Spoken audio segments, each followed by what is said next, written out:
মধ্যপ্রাচ্য সফর শেষ করেই ইরানের পারমাণবিক স্থাপনায় হামলার হুমকি দিলেন ডোনাল্ড ট্রাম্প। হঠাৎ করেই মধ্যপ্রাচ্যের রাজনীতিতে শুরু হয়েছে নতুন গুঞ্জন। একদিকে ইরানের একরোখা মনোভাব, অন্যদিকে বেপরোয়া ট্রাম্প। ইরান যুক্তরাষ্ট্রের এই স্নায়ুযুদ্ধের শেষ কোথায়? যুক্তরাষ্ট্রের প্রেসিডেন্ট ডোনাল্ড ট্রাম্প ইরানকে তার পারমাণবিক কর্মসূচি নিয়ে নতুন মার্কিন প্রস্তাব দ্রুত বিবেচনার আহ্বান জানিয়েছেন। তিনি হুঁশিয়ারি দিয়েছেন, দ্রুত সমঝোতা না হলে যে কোনো সময় ইরানের পারমাণবিক স্থাপনায় সামরিক হামলার ঝুঁকি রয়েছে। কিন্তু ইরানের আচরণে মনে হচ্ছে এত সহজে দমে যাবার পাত্র নয় আয়াতুল্লাহ খামেনি। তিনিও এর শেষ দেখে ছাড়বেন।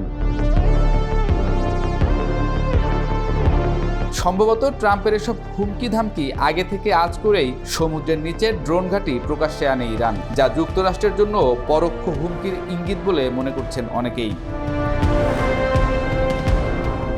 শুক্রবার সংযুক্ত আরব আমিরাত সফর শেষে এয়ারফোর্স ওয়ানে সাংবাদিকদের সঙ্গে আলাপকালে ট্রাম্প জানান, যুক্তরাষ্ট্র ইরানকে একটি নতুন প্রস্তাব দিয়েছে এবং বিষয়টি নিয়ে গুরুত্বপূর্ণ আলোচনা চলছে। তিনি বলেন, আমরা ইরানের সঙ্গে দীর্ঘমেয়াদী শান্তির লক্ষ্যে খুবই গুরুত্ব সহকারে আলোচনা করছি। আমরা ইরানে কোনো পারমাণবিক ধ্বংসাবশেষ সৃষ্টি হতে দেব না। আমি বিশ্বাস করি আলোচনার মাধ্যমে সমঝোতায় পৌঁছানো সম্ভব, তবে দ্রুত পদক্ষেপ না নিলে নেতিবাচক পরিণতি হবে।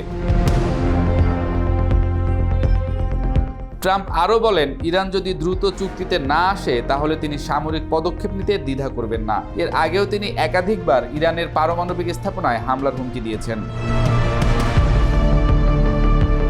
তবে ইরানের উপপররাষ্ট্রমন্ত্রী আব্বাস আরাকচি জানিয়েছেন, তারা এখনও যুক্তরাষ্ট্রের কোনো আনুষ্ঠানিক প্রস্তাব পাননি। তিনি ট্রাম্প প্রশাসনের বারবার পরস্পর বিরোধী বার্তা ও অবস্থানকে সমন্বয়হীনতা বা কৌশলগত চাপ হিসেবে ব্যাখ্যা করেছেন। আরাকচি বলেন, আমরা ওয়াশিংটন থেকে প্রতিদিনই 2-3টি ভিন্ন ভিন্ন বার্তা পাই।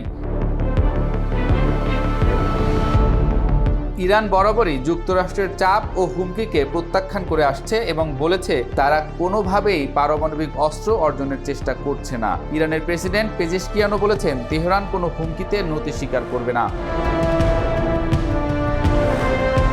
সম্প্রতি ওমান ও রোমে যুক্তরাষ্ট্র ও ইরানের মধ্যে মধ্যস্থতাকারী হিসেবে ওমানের মন্ত্রী বদর আল বাসাইদির নেতৃত্বে কয়েক দফা আলোচনা হয়েছে। আলোচনার মূল লক্ষ্য ইরানের পারমাণবিক কর্মসূচি সীমিত করা এবং বিনিময়ে যুক্তরাষ্ট্রের কঠোর অর্থনৈতিক নিষেধাজ্ঞা কিছুটা শিথিল করা।